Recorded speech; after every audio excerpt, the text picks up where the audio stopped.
Ken was a young man who worked very hard. He lived in a little town and had big dreams. He had a wife named Linda, and they wanted a happy life in a nice house with kids. Ken worked a tough job every day that made him very tired, but he didn't get much money. Their little house was not very nice, and they wished they had more. Soon, Linda stopped smiling. She was sad because they were poor. She saw rich people with nice cars and big houses and wanted those things too. "Why can't we have nice things?" she would ask Ken, which made him feel very sad. One day Ken came home from work, and the house was very quiet. Linda was gone. She left a note on the table. It said she had left Ken and their little boy Desmond for a rich man who could buy her nice things. Ken was very, very sad. His heart was broken. Now he had to take care of Desmond all by himself. People in the town talked about them. Some felt sorry for Ken, but others said mean things. Even though Ken was sad, he looked at his son, Desmond, and knew he had to be strong. Desmond was the most important thing to him. Ken worked many hard jobs to make money for them. He was always tired, but he did it all for Desmond. As time went on, Ken stayed strong. He was a good and kind man. Some ladies liked him, but they didn't want to be with him because he had a son. They said, "You love your son too much." This made Ken feel lonely. Ken felt very alone sometimes. He wished he had someone to talk to. But he knew his most important job was to take care of Desmond. So he kept working hard and saved his money. He started his own little business fixing things for people. It was enough to buy food and clothes for Desmond. Every night he would watch his son sleep and whisper, "I will always take care of you. I promise you will have a good life." Ken's days were often busy with work and caring for his son. At 10 years old, Desmond was a bright and curious boy. He loved school and always came home eager to tell his father about his day. Their small house was often filled with his laughter, and Ken felt a deep sense of pride watching his son grow.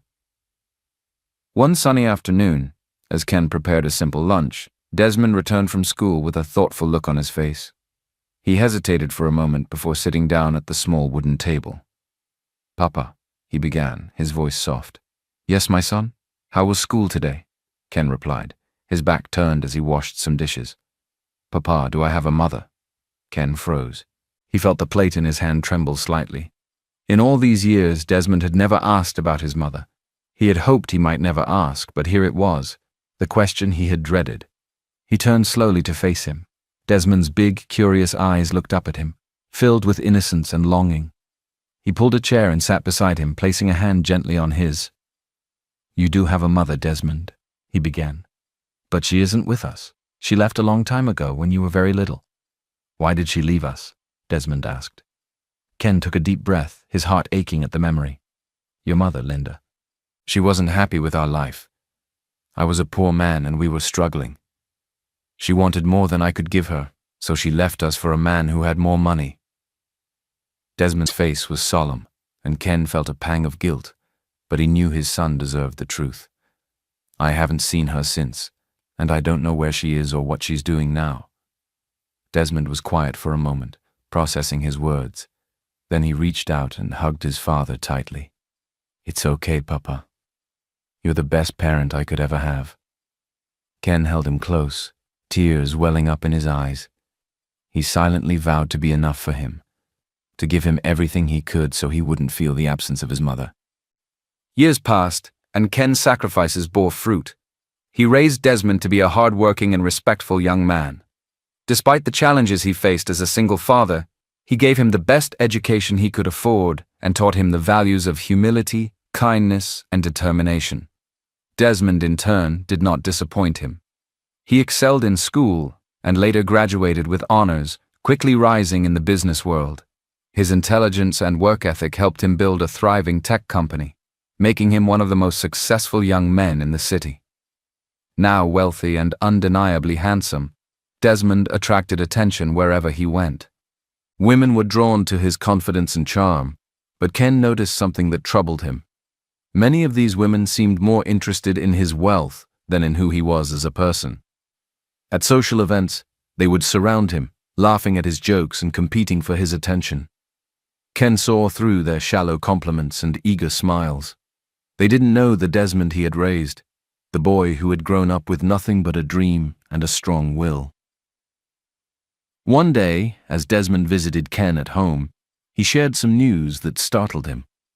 "Papa, there's someone I've been seeing," he said casually, sitting across from him at the small dining table. Ken looked up from the tool he was cleaning. Someone? A woman? Desmond nodded with a smile. Her name is Clara. We've been together for a while now. She's amazing, Papa. Beautiful, confident, and sophisticated. I think she's the one. Ken's heart sank a little, but he forced himself to smile. You've never mentioned her before? Why haven't you brought her to meet me? Desmond hesitated. She's been busy with work. She's a fashion designer and her schedule is packed. But I promise you'll meet her soon. Ken nodded, though unease crept into his heart.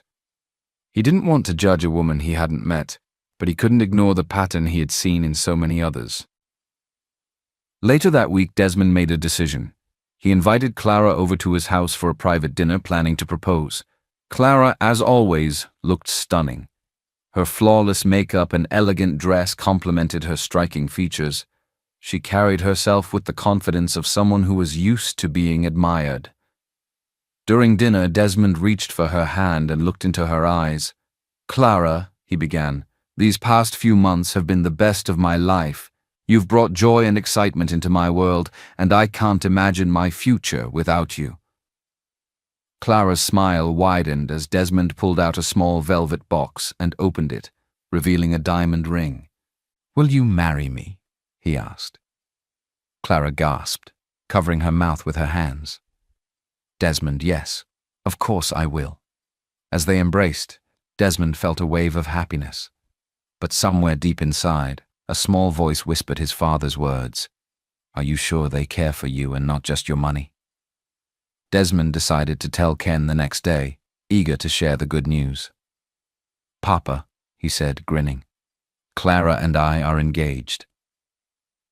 Ken's smile faltered for a moment, but he quickly recovered. "That's wonderful, my son. When will I meet her?" "Very soon, Papa," Desmond replied, but Ken couldn't shake his unease. He had seen too many women try to charm his son, and something about Clara's description, beautiful, sophisticated, and confident, set off a quiet alarm in his heart. Ken lived a simple life despite his son's growing wealth. He preferred staying in his modest home, surrounded by familiar neighbors, rather than moving into Desmond's luxurious mansion. He enjoyed his independence and felt a deep connection to the small community that had supported him. One evening, Ken made his way home from the local market with a bag of groceries. The streets were quieter than usual, and he quickened his pace, clutching his bag tightly. Out of nowhere, 3 men emerged from a dark alley. Their faces were partially hidden, and their movements were intimidating. "Old man, drop the bag," one of them barked, stepping closer. Ken froze. "Please, I have nothing of value," he stammered, trying to back away. But the men didn't listen. One of them grabbed his arm roughly, making him cry out. "Let him go!" A voice rang out from behind them. The thugs turned to see a young woman standing a few feet away. She was petite, but carried herself with surprising confidence. "This is none of your business," one of the men growled. The young woman didn't budge. "You heard me. Let him go or I'll call the police," she said, holding up her phone. The men hesitated for a moment before deciding it wasn't worth the trouble. They released Ken and disappeared into the shadows. Ken, still trembling, turned to the young woman. "Thank you, my dear. I don't know what I would have done if you hadn't stepped in." "It's nothing, sir," the woman replied with a warm smile. "Are you okay? Do you live nearby?" Ken nodded. "Yes, I live just a few streets away. My name is Ken." "I'm Anita," the woman said. "Let me walk you home, just to be safe." Ken was struck by Anita's kindness and humility. She didn't just help him, she stayed by his side until they reached his house. After thanking Anita profusely, Ken couldn't stop thinking about her. Who was this young woman who had risked herself to help a stranger? The next day, Ken casually mentioned the encounter to his neighbor, who often knew everyone in the area. "That's Anita," the neighbor said. "She's a secretary at some big company. A very sweet girl, always helping people around here." Ken's curiosity deepened. He decided to do some discreet investigating. Asking a few more questions, he discovered that Anita worked as a secretary in none other than Desmond's company. The revelation surprised him. Could it be fate? The more he learned about Anita, the more impressed he became. Anita came from a humble family and had worked hard to get where she was. Despite her struggles, she was known for her kindness and generosity. Ken sat in his small living room that evening, reflecting on the encounter. She didn't know who I was, Ken thought to himself. She helped me without expecting anything in return. That's rare. He made a mental note to observe Anita further. There was something about her that gave Ken hope. Hope that perhaps not everyone in Desmond's life was motivated by money or appearances. Anita arrived at work early every morning, ready to tackle the day's challenges with her usual quiet determination. As Desmond's secretary, she handled his demanding schedule with ease and ensured the office ran smoothly. She was efficient, respectful, and always professional. To Desmond, Anita was indispensable, a key part of his company's success. He admired her dedication and work ethic but never saw her as more than an excellent employee. What Desmond didn't know was that Anita had secretly admired him for years. She was drawn to his intelligence, charm, and the kindness he showed to those around him. But she kept her feelings buried, convinced that someone like him, wealthy, successful, and surrounded by glamorous women, would never notice someone like her. "He's out of my league," Anita often told herself, pushing aside the pangs of longing that surfaced whenever Desmond smiled at her or thanked her for a job well done. Meanwhile, Ken couldn't stop thinking about Anita. He wanted Desmond to see what he saw in the young woman: humility, strength, and a kind heart. One evening, he brought up Anita during their usual dinner conversation. "Desmond," he began as they sat in the dining room of his luxurious home, "there's something I want to tell you." "What is it, Papa?" Desmond asked, looking up from his plate. Ken hesitated for a moment before continuing. "Do you remember the other day when I told you I was attacked by some thugs near the market?" Desmond's expression darkened. "Yes. I still can't believe something like that happened. Are you sure you're okay now?" "I'm fine," Ken assured him. "But what I didn't tell you is that a young woman saved me that day. Her name is Anita, and she works at your company, as your secretary." Desmond raised an eyebrow. "Anita, she saved you?" Ken nodded, a smile forming on his lips. "She didn't know who I was, but she stepped in without hesitation. She was brave, kind, and didn't expect anything in return. It made me think, I wish Clara had a heart like hers." Desmond leaned back in his chair, considering his father's words. "Anita is a good person," he admitted. "She's hard-working and humble. I rely on her a lot at the office, but—" "But what?" Ken pressed. Desmond shrugged. "I know what you are driving at, Papa, but I've never thought about her in that way. She's simple. I mean, I respect her, but I'm usually more attracted to women who are sophisticated, like Clara." Ken's smile faltered slightly, but he didn't let his disappointment show. "Sophistication is nice, Desmond," he said gently, "but it's not what makes a good wife. A selfless heart, loyalty, and kindness, that's what truly matters." "I know, Papa," Desmond replied, "and I promise I'll keep that in mind. But Clara is nice too, and I'm sure you will like her after you meet her." Ken nodded, though his unease lingered. He didn't want to interfere in Desmond's decisions, but he couldn't shake the feeling that Clara wasn't the right woman for him. As the evening went on, Ken couldn't help but wonder how he could make Desmond see beyond appearances and appreciate the things that truly mattered in a partner. Ken could no longer keep his concerns about Clara to himself. After his conversations with Desmond, he grew even more uneasy about his engagement.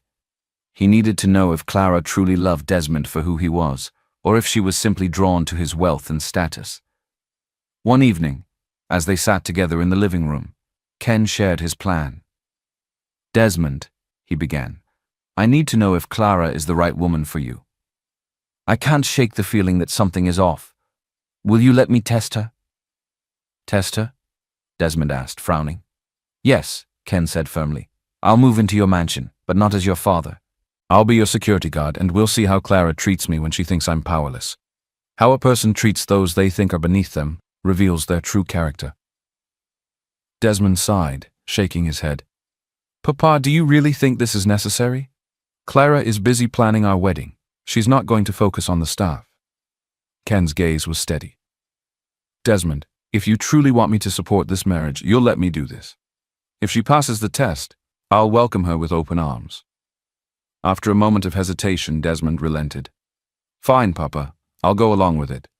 But I'm only doing this for your peace of mind. A few days later, Ken packed a small bag and moved into Desmond's mansion. He dressed in a simple security guard's uniform and kept his demeanor humble. The house staff, who were loyal to Ken, were told to address him as Sam, the new security guard. That evening, Desmond invited Clara to move in with him temporarily, claiming it would help them finalize their wedding plans. Clara arrived in her usual stunning style, wearing a designer dress and carrying expensive luggage. Desmond introduced Ken as the new security guard. This is Sam, he said curtly. He'll be handling security around the house. Clara barely glanced at Ken, offering only a dismissive nod before turning her attention back to Desmond. The next morning, Ken began his duties, patrolling the grounds and manning the gate. He noticed that Clara didn't acknowledge him unless she needed something. Even then, her tone was sharp and condescending. Sam, open the gate faster, she would call out from her car, not even looking at him. Ken tried to engage Clara in polite conversation, but she only responded with brief, uninterested answers. One evening, Desmond decided to escalate the test. As Ken stood by the dining room, Desmond deliberately raised his voice, shouting at him for no reason. Sam, why did you let that delivery driver wait so long at the gate? He barked, slamming his hand on the table. Ken bowed his head, playing his role perfectly. I'm sorry, sir. It won't happen again. Clara watched silently, her expression unreadable. She didn't say a word in Ken's defense, nor did she question Desmond's behavior. After Ken left the room, Desmond turned to Clara. Do you think I was too harsh on him? Clara shrugged. He's just a security guard, Desmond. If he made a mistake, he should be corrected. You shouldn't feel bad about holding him accountable. Desmond's stomach twisted at her words. He had hoped Clara would speak up or show some compassion, but instead, she dismissed Ken as if he didn't matter. Later that night, Ken sat in his small security booth, reflecting on the day's events. His heart felt heavy, but he wasn't surprised by Clara's behavior. When Desmond came to check on him, he looked up with sad eyes. You see what I mean now? Desmond nodded slowly, the weight of the situation settling over him. I didn't think she would act that way. I expected her to at least say something when I shouted at you. This is why I wanted to test her, Ken said. Marriage isn't just about love, Desmond. It's about character, kindness, and how someone treats the people around them. If Clara can't show compassion to someone she thinks is a guard, how will she treat your family, your future children? Desmond didn't have an answer, but he knew one thing for sure. Ken's concerns were valid. Days turned into weeks, and Ken's role as the security guard in Desmond's mansion gave him a front-row seat to Clara's true nature. Clara's dismissive and rude behavior became more apparent whenever Desmond wasn't around. Old man, can't you stand up straight? Clara snapped one afternoon as Ken stood at his post. You're so sloppy, it's an embarrassment. Ken swallowed his pride and kept quiet, knowing this was part of the test, but the insults kept coming. One morning, Clara called Ken into the living room. She was holding a glass of juice. Sam, Clara said, her tone icy, you let a leaf blow into the house yesterday when the door was open. Before Ken could respond, Clara accidentally spilled the sticky juice down the front of his clean uniform. Oops, you're so clumsy. I don't even know why Desmond keeps you here. Clean yourself up and do your job properly next time. Ken's heart ached at the humiliation, but he didn't let his emotions show. Instead, he looked at Clara and said softly, I could be your father, you know. I'm not so young anymore. Just be a little more patient with me. Clara sneered, her voice dripping with contempt. My father could never be a poor, disgusting security guard like you, so stop acting like you're anything important and do your job. Later that day, Desmond had forgotten an important file at home. Anita, ever reliable, stopped by the house to retrieve it. She walked up to the door and was surprised when Ken, in his guard uniform, opened it. "It's you!" Anita exclaimed, recognizing the man she had helped in the market. "I didn't know you worked here." Ken smiled warmly, his spirits lifting at Anita's kind tone. "Yes, my dear. I'm just helping around." Anita stepped inside, but before she could say much, Clara's voice echoed from the living room. "Sam, what are you doing standing there? Get back to your post." Anita turned toward the voice and saw Clara lounging on the couch, her perfectly manicured fingers scrolling through her phone. "I'm so sorry," Ken murmured to Anita, hurrying back outside. Anita followed quietly, watching in disbelief as Clara began berating Ken for talking to a visitor. "You're pathetic," Clara spat. "Desmond should just fire you. I don't know why he bothers keeping someone so useless around." Anita couldn't stay silent any longer. "Excuse me, Miss Clara," she said, her voice firm but polite, "but don't you think you're being a bit harsh? He hasn't even done anything wrong." Clara looked up, startled. "And who are you to tell me how to talk to my staff?" "I'm someone who believes in treating people with respect, no matter their position," Anita replied, standing her ground. Clara rolled her eyes. "You don't understand how things work here.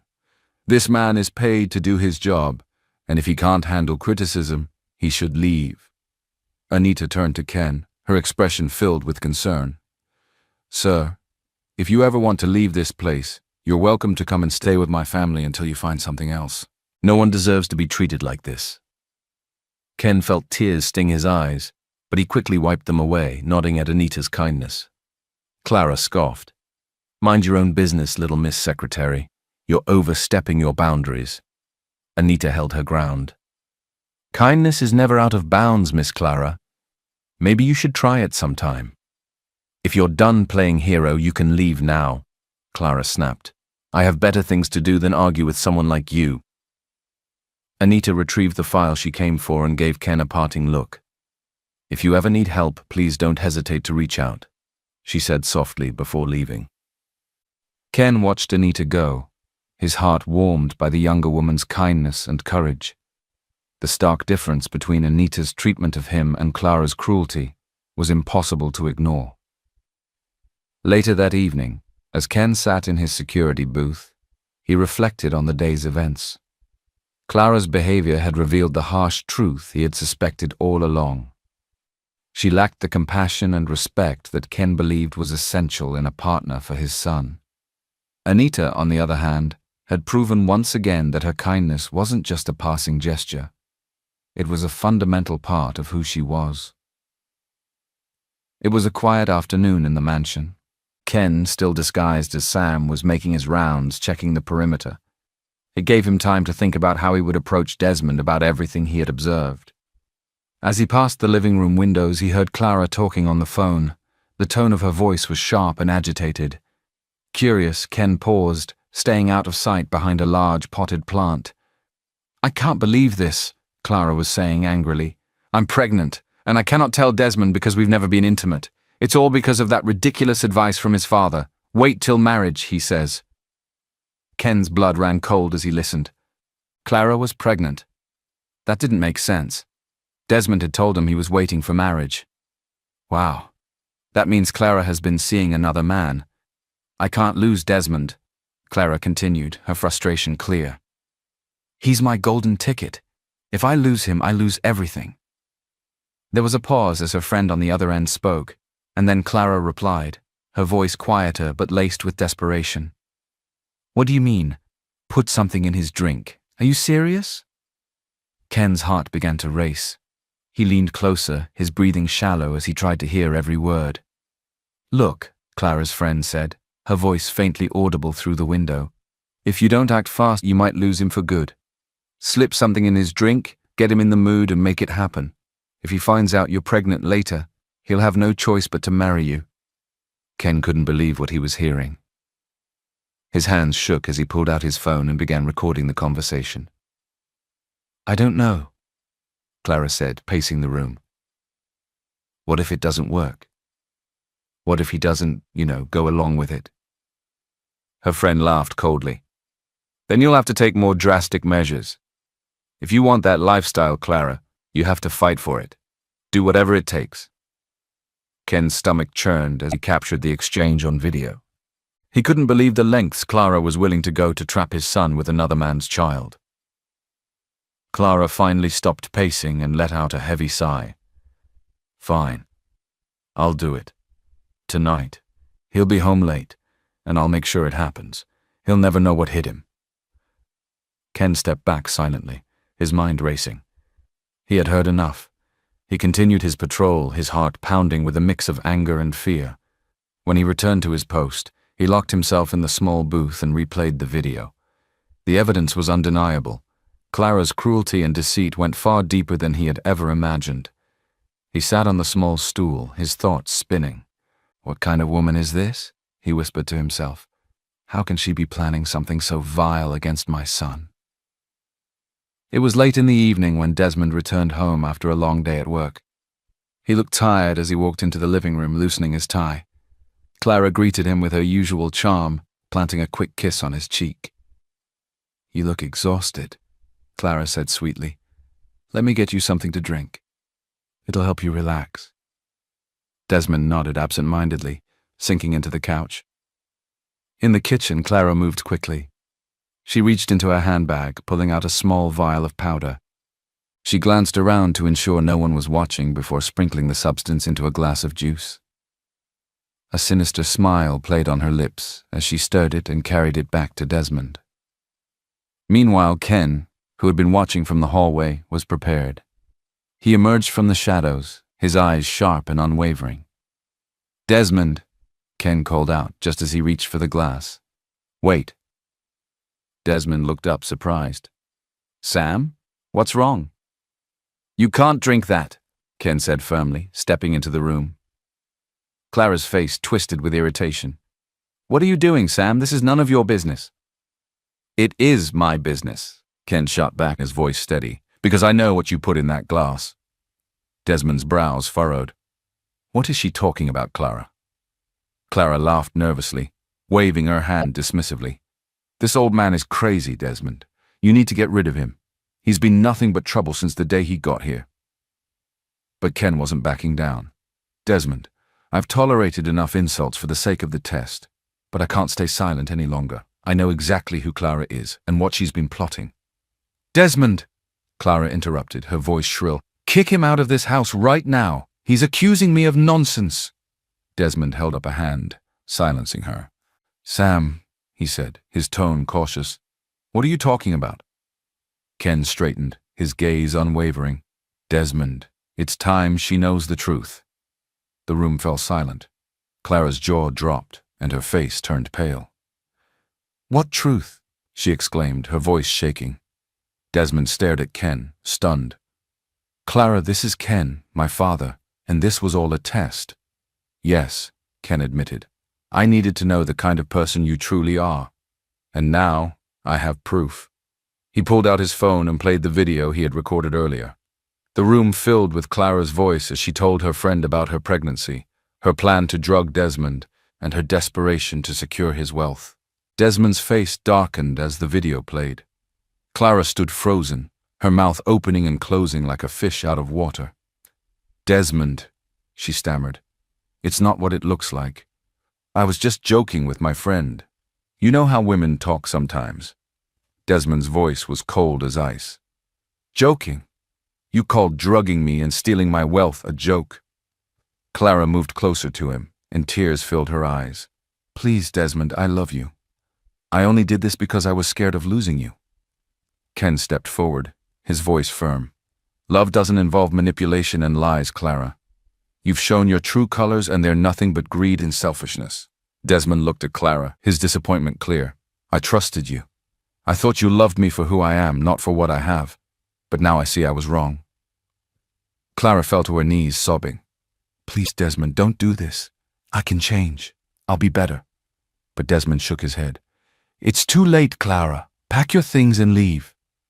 Moments later, Clara was escorted out of the house by security, her tears doing nothing to sway Desmond.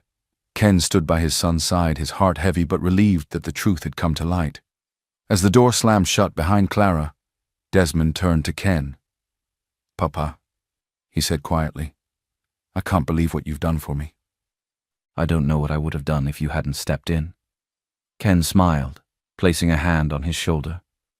"I only want what's best for you, my son.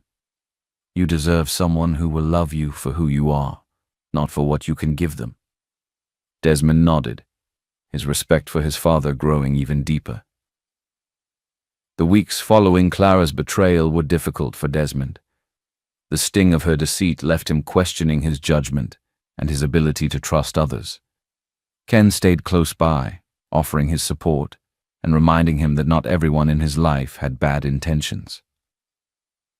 "Papa," Desmond said one evening as they sat in the garden, "how do I know someone loves me for who I am and not for what I have?" Clara said all the right things, but look how that ended. Ken smiled gently, his hands resting on his. "Desmond, trust takes time, and not everyone is like Clara. Sometimes the right person is already in your life. You just need to see them for who they are." Desmond thought about his words, and one name came to mind: Anita. He remembered her quiet kindness, her humility, and how she had always treated everyone with respect. "Anita," he murmured. "Yes," Ken said, his eyes lighting up.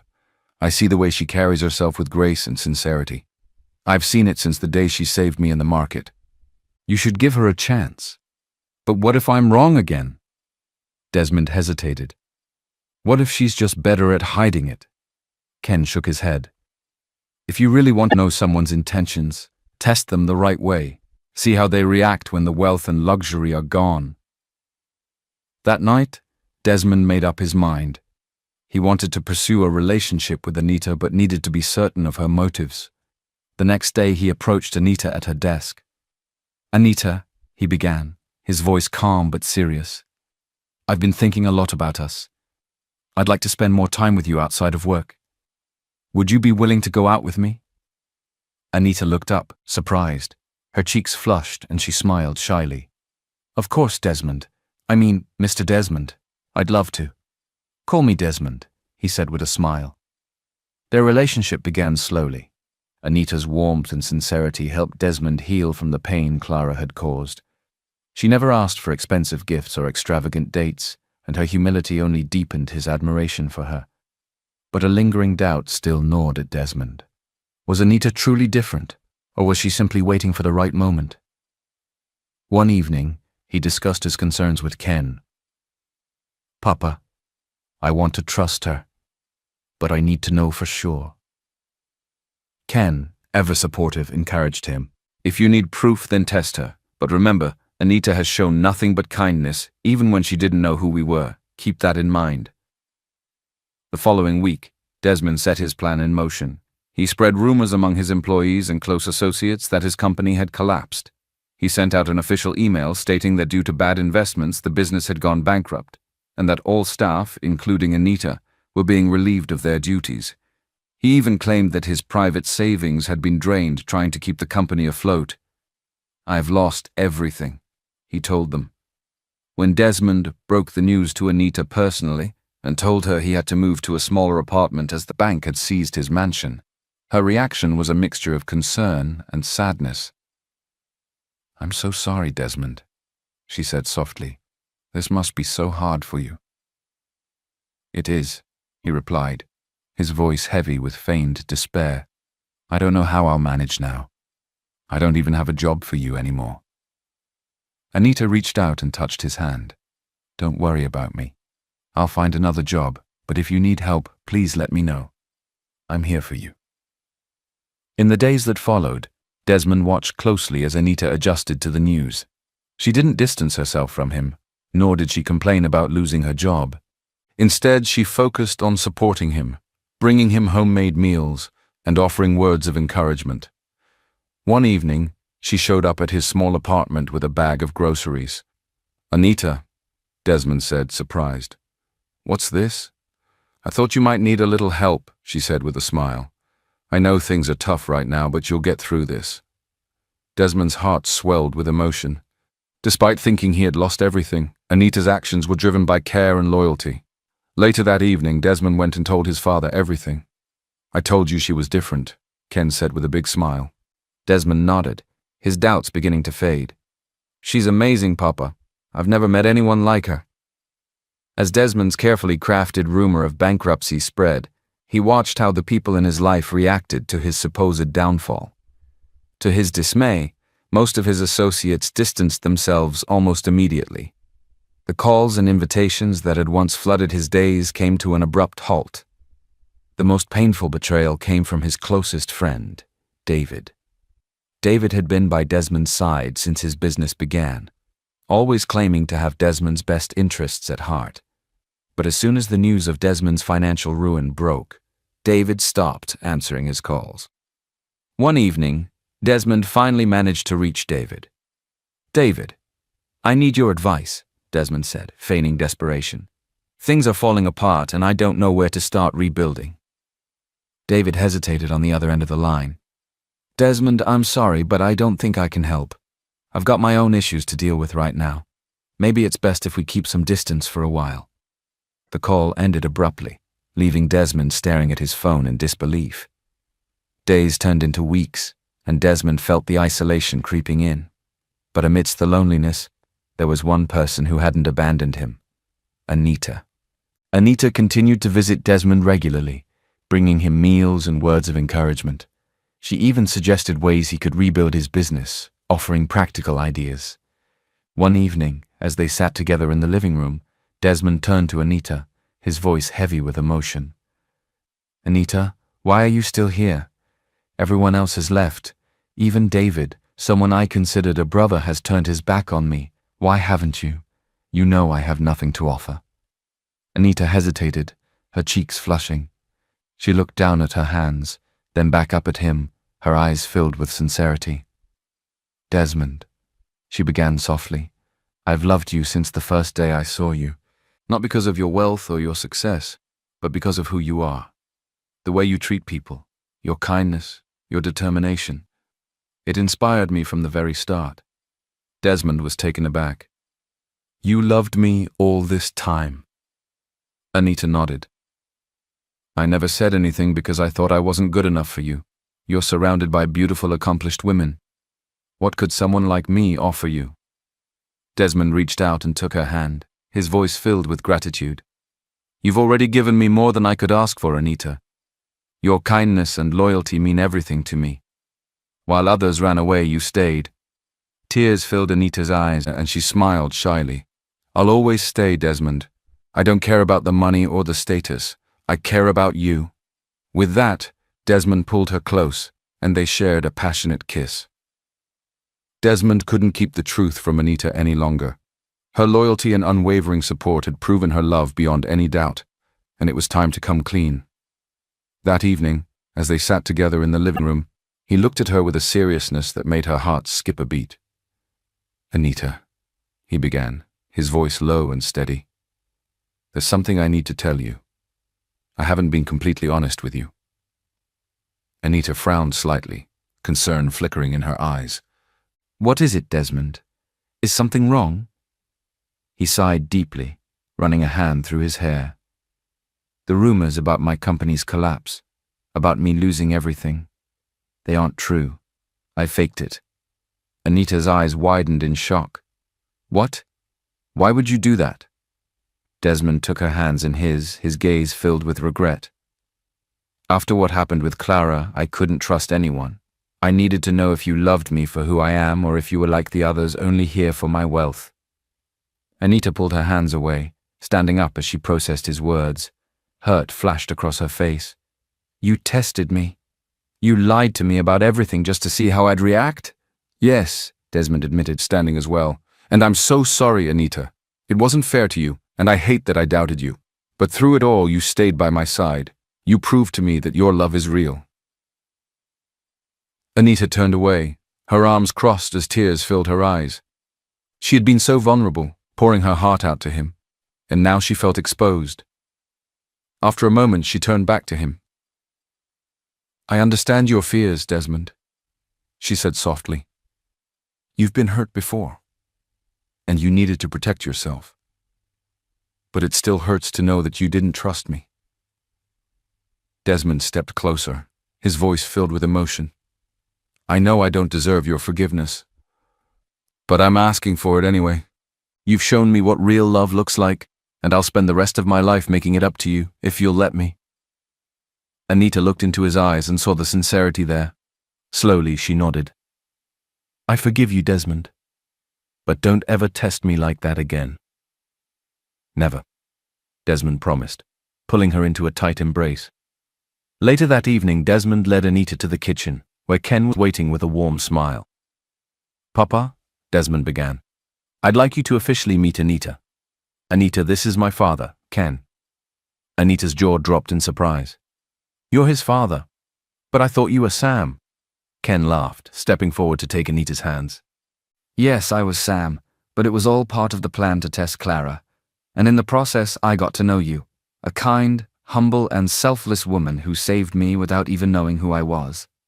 Anita blushed, still processing the revelation. I don't know what to say.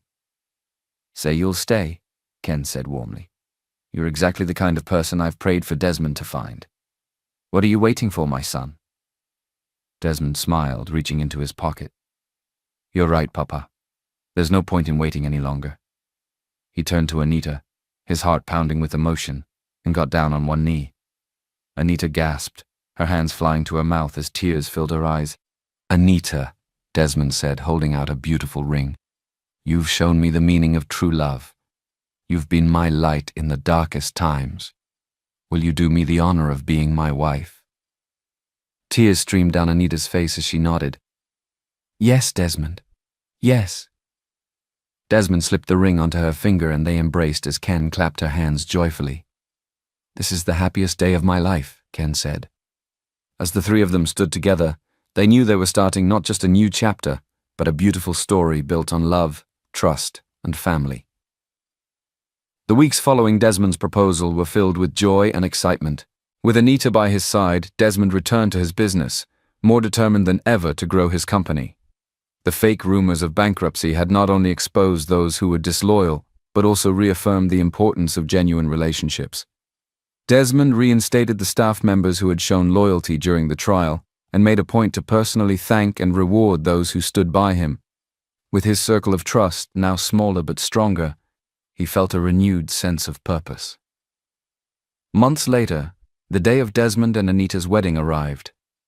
The ceremony was held in a lush garden, filled with vibrant flowers and the soft melody of a live band. Anita walked down the aisle in a stunning white dress, her radiant smile lighting up the entire venue. Ken couldn't hold back his tears as he watched Desmond standing at the altar, looking at Anita with nothing but love in his eyes. The journey to this moment had been long and filled with challenges, but it was all worth it. He had raised a fine young man on his own, and he did a great job. When the officiant declared them husband and wife, the crowd erupted in cheers. Desmond and Anita shared their first kiss as a married couple, and Ken felt a deep sense of peace wash over him. That evening, as the festivities continued, Ken found a quiet spot in the garden to reflect. He thought about the struggles he had faced, being abandoned by his wife, raising Desmond alone, and fighting against poverty. But those hardships had shaped him into the strong man he was today, and Desmond, his greatest pride, had grown into a man of integrity and character. Anita joined him, still glowing from the joy of the day. "Papa," Anita said, sitting beside him, "thank you for everything. You've been my guide and my strength, even before I knew who you really were." Ken smiled, taking her hand. "No, my dear, thank you. You've shown me that love still exists in its purest form. You've given my son something I always prayed for, a partner who loves him for who he is." Desmond walked over to join them, wrapping an arm around his father and his new bride. "Papa," he said, "I couldn't have done any of this without you." Ken laughed softly, leaning into his son. "My work is done now, Desmond. It's your turn to build a life full of love and happiness." As the night drew to a close, Ken looked up at the star-filled sky, feeling a profound sense of fulfillment. His son had found true love, and his journey had come full circle. He had fought for Desmond, guided him and protected him, and now he could rest easy, knowing he was in good hands.